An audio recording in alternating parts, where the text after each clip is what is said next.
साथियों, middle east से लेकर एशिया तक इस वक्त भू राजनीति का तापमान लगातार बढ़ता हुआ दिखाई दे रहा है। एक तरफ अमेरिका और ईरान के बीच तनाव फिर से खतरनाक मोड़ की तरफ बढ़ता नजर आ रहा है। दूसरी तरफ चीन की बढ़ती ताकत ने वाशिंगटन की बेचैनी को खुलकर दुनिया के सामने ला दिया है। वहीं खाड़ी देशों के अंदर भी ऐसे मतभेद सामने आ रहे हैं जो आने वाले समय में पूरे क्षेत्र की राजनीति को प्रभावित कर सकते हैं। और इसी बीच इजराइल और हिजबुल्लाह के बीच जारी टकराव यह याद दिला रहा है कि मिडिल ईस्ट में अभी भी बारूद पूरी तरह ठंडी नहीं हुई है। सबसे पहले बात उस खबर की जिसने गल्फ पॉलिटिक्स के अंदर छिपे तनाव को उजागर कर दिया है।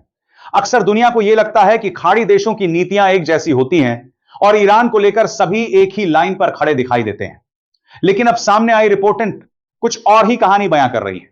जानकारी के मुताबिक ईरान पर हुए हमलों के दौरान सऊदी अरब और यूएई के बीच गंभीर मतभेद पैदा हो गए थे। रिपोर्ट में दावा किया गया है कि अप्रैल के दौरान जब क्षेत्र में तनाव चरम पर था, तब यूएई की तरफ से ईरान के कुछ रणनीतिक ठिकानों पर जवाबी कार्रवाई की गई। इनमें ऊर्जा क्षेत्र से जुड़े महत्वपूर्ण ठिकाने भी शामिल बताए गए।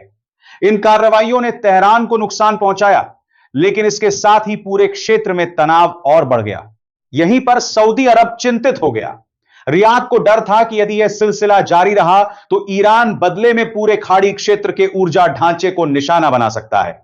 सऊदी नेतृत्व को यह भी समझ आ रहा था कि तेल बाजार किसी भी बड़े हमले की कीमत तुरंत वसूलता है। एक मिसाइल हजारों किलोमीटर दूर बैठे निवेशकों को भी डरा देती है और तेल की कीमतों को आसमान तक पहुंचा सकती है। यही वजह थी कि सऊदी अरब ने अमेरिका से शिकायत की। कहा गया कि यूएई की कार्रवाइयों को नियंत्रित किया जाए और तनाव को बढ़ाने के बजाय बातचीत का रास्ता अपनाया जाए। यह कदम अपने आप में काफी महत्वपूर्ण माना जा रहा है, क्योंकि आमतौर पर ऐसी बातें पर्दे के पीछे होती हैं, लेकिन अब इनके संकेत सार्वजनिक रिपोर्टों में दिखाई देने लगे हैं। यूएई ने हालांकि इस सोच को स्वीकार नहीं किया। अबू धाबी का कहना था कि ईरान की तरफ से खतरा लगातार बना हुआ है और कोई भी देश अपने ऊपर हमले होने का इंतजार नहीं कर सकता। यूएई का तर्क साफ था कि यदि सुरक्षा को चुनौती मिलेगी तो जवाब भी दिया जाएगा। लेकिन यहां सबसे बड़ा सवाल यह है कि आखिर सऊदी अरब इतना परेशान क्यों था? इसका जवाब ऊर्जा सुरक्षा में छिपा है। खाड़ी क्षेत्र की अर्थव्यवस्था का बड़ा हिस्सा तेल और गैस पर आधारित है। अगर ईरान और उसके विरोधियों के बीच संघर्ष बढ़ता है तो तेल प्रतिष्ठान सबसे पहले निशाने पर आ सकते हैं, और अगर ऐसा हुआ तो इसका असर केवल मिडिल ईस्ट तक सीमित नहीं रहेगा, बल्कि यूरोप, एशिया और अमेरिका तक महसूस किया जाएगा। यानी कहानी सिर्फ ईरान और यूएई की नहीं थी, कहानी पूरे क्षेत्र की स्थिरता की थी। और शायद इसी वजह से सऊदी अरब ने पर्दे के पीछे रहकर तनाव कम करने की कोशिश की। अब बढ़ते हैं दूसरी बड़ी खबर की तरफ। यह खबर एशिया से है और सीधे दुनिया की दो सबसे बड़ी शक्तियों के टकराव से जुड़ी हुई है। चीन की ताकत लगातार बढ़ रही है। उसकी अर्थव्यवस्था, उसकी टेक्नोलॉजी, उसकी सेना और उसका वैश्विक प्रभाव पहले से कहीं ज्यादा मजबूत होता जा रहा है। यही कारण है कि अमेरिका अब इस चुनौती को खुलकर स्वीकार करने लगा है। सिंगापुर में आयोजित एक महत्वपूर्ण सुरक्षा सम्मेलन के दौरान अमेरिकी रक्षा मंत्री पीट हेग्सेथ ने साफ शब्दों में कहा कि चीन की बढ़ती ताकत पूरे एशिया में शक्ति संतुलन को बदल सकती है। उन्होंने सहयोगी देशों से रक्षा खर्च बढ़ाने की अपील की और कहा कि अब समय आ गया है कि सभी देश अपनी सुरक्षा जिम्मेदारियों को गंभीरता से लें। अब जरा इस बयान की गहराई को समझिए। जब अमेरिका अपने सहयोगियों से कहता है कि हथियार खरीदो, रक्षा बजट बढ़ाओ और सेना मजबूत करो, तो इसका मतलब केवल सुरक्षा सलाह देना नहीं होता। इसके पीछे एक रणनीतिक संदेश छिपा होता है। वॉशिंगटन को लगता है कि आने वाले वर्षों में इंडो पैसिफिक क्षेत्र सबसे बड़ा शक्ति संघर्ष देखने वाला है। ताइवान का मुद्दा हो, दक्षिण चीन सागर का विवाद हो या फिर व्यापारिक प्रतिस्पर्धा, हर मोर्चे पर अमेरिका और चीन आमने सामने खड़े दिखाई दे रहे हैं। अमेरिका यह नहीं चाहता कि एशिया में चीन का ऐसा प्रभाव स्थापित हो जाए जिसे चुनौती देना मुश्किल हो जाए। यही कारण है कि जापान, ऑस्ट्रेलिया, फिलीपींस और दक्षिण कोरिया जैसे देशों के साथ सैन्य सहयोग लगातार बढ़ाया जा रहा है।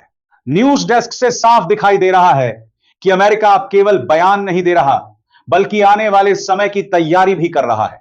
और यही तैयारी चीन को लेकर उसकी चिंता का सबसे बड़ा सबूत है। लेकिन दिलचस्प बात यह है कि इसी मंच से ईरान को लेकर भी कड़ा संदेश दिया गया। अमेरिकी रक्षा मंत्री ने कहा कि अगर बातचीत सफल नहीं होती तो अमेरिका के पास सैन्य विकल्प मौजूद हैं। यानी एक तरफ चीन को लेकर रणनीतिक घेराबंदी और दूसरी तरफ ईरान पर दबाव। अमेरिका इस समय दो बड़े मोर्चों पर एक साथ सक्रिय दिखाई दे रहा है। अब बात करते हैं अमेरिका और ईरान के बीच चल रही उस रस्साकशी की जो कई महीनों से दुनिया की सुर्खियों में बनी हुई है। वॉशिंगटन और तेहरान के बीच परमाणु कार्यक्रम को लेकर बातचीत जारी है, लेकिन अब तक कोई अंतिम समझौता नहीं हो पाया है। अमेरिका चाहता है कि ईरान ऐसी शर्तें स्वीकार करे जिनसे भविष्य में परमाणु हथियार बनाने की संभावना खत्म हो जाए। दूसरी तरफ ईरान का कहना है कि वह अपने वैज्ञानिक और तकनीकी अधिकारों से पीछे नहीं हटेगा। दोनों पक्ष बातचीत कर रहे हैं, लेकिन दोनों अपने रुख पर भी कायम हैं। यही कारण है कि हर बैठक के बाद उम्मीद और आशंका दोनों साथ साथ जन्म लेती हैं। हाल ही में अमेरिकी पक्ष ने संकेत दिया था कि एक प्रारंभिक समझौते का मसौदा तैयार है, लेकिन इसके बाद भी अंतिम मंजूरी नहीं मिल सकी।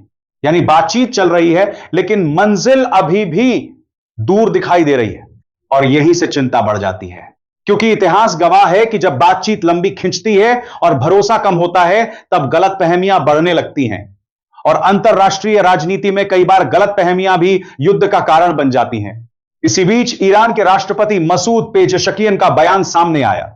उन्होंने कहा कि ईरान क्षेत्रीय तनाव को कम करने और सम्मानजनक समाधान खोजने के लिए तैयार है। उन्होंने कतर के अमीर शेख तमीम बिन हमद अल थानी से बातचीत के दौरान कहा कि ईरान लगातार संवाद की राह पर चल रहा है और अब दूसरी तरफ को भी गंभीरता दिखानी होगी। यहां कतर की भूमिका भी महत्वपूर्ण हो जाती है। कतर पिछले कई वर्षों से मध्यस्थता की राजनीति में सक्रिय रहा है, चाहे अफगानिस्तान का मुद्दा हो या क्षेत्रीय वार्ताएं। दोहा ने खुद को संवाद के मंच के रूप में स्थापित करने की कोशिश की है। इस बार भी कतर ने संकेत दिया है कि वह अमेरिका और ईरान के बीच पुल का काम करने को तैयार है। लेकिन सवाल वही है, क्या दोनों पक्ष समझौते तक पहुंच पाएंगे? फिलहाल इसका जवाब किसी के पास नहीं है। और अब बात उस मोर्चे की जहां गोलियां और रॉकेट अभी भी खामोश नहीं हुए हैं। दक्षिणी लेबनान से सामने आई नई तस्वीरों ने एक बार फिर याद दिला दिया है कि इजराइल और हिजबुल्लाह के बीच संघर्ष खत्म नहीं हुआ है। हिजबुल्लाह ने हाल ही में एक वीडियो जारी किया जिसमें दावा किया गया कि उसके लड़ाकों ने दक्षिणी लेबनान के सीमावर्ती इलाके में इजरायली सैनिकों और सैन्य वाहनों को निशाना बनाया। वीडियो में रॉकेट और आर्टिलरी फायर के दृश्य दिखाई देते हैं।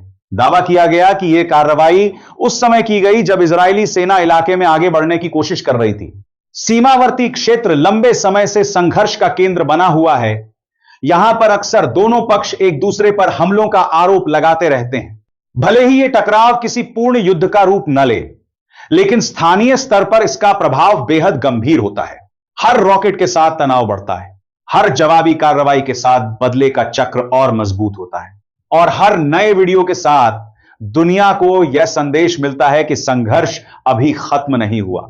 अगर पूरे घटनाक्रम को एक साथ जोड़कर देखा जाए तो तस्वीर बेहद दिलचस्प और चिंताजनक दोनों दिखाई देती है। खाड़ी देशों के अंदर मतभेद बढ़ रहे हैं,